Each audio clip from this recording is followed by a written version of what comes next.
படம் வந்து ஆரம்பிக்கிறதுக்கு முன்னாடி அப்பா கிட்ட வந்து ஒரு சேதுமாதவன் சார் தான் டைரக்டர் அந்த படம். அவர் தான் ப்ரொடியூசர், டைரக்டர். அவர் வந்து சொல்லும்போது அப்பா வந்து யோசிச்சார். உண்மையிலே ரொம்ப யோசிச்சார். ஏன்னா அது தமிழ்நாட்டிலே பட்டி தொட்டியெல்லாம் அந்த பாடல் பிரபலமா இருந்தது. இந்த படம் நான் பண்ணேன்னா கம்பேர் பண்ண ஆரம்பிச்சிருவாங்க.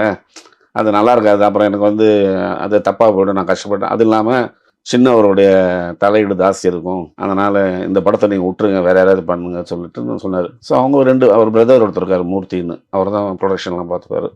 இவங்க 2 பேரும் சின்னவர் பார்த்து இது மாதிரி எம்எஸ்சி ஒத்துக்க மாட்டேன்றாரு, உங்க தலையீடு ஜாஸ்தி இருக்கும் அப்படி இப்படின்னு பயப்படுறாரு. சரின்னு இவர் என்ன பண்ணார், அப்பாட்ட பேசணும். இல்லை அப்பா சொல்லிட்டாரு, இது மாதிரி தான் ஆச்சு. ஒளி விளக்கு படம் நல்ல படம் ஜெமினியில் எடுத்தாங்க.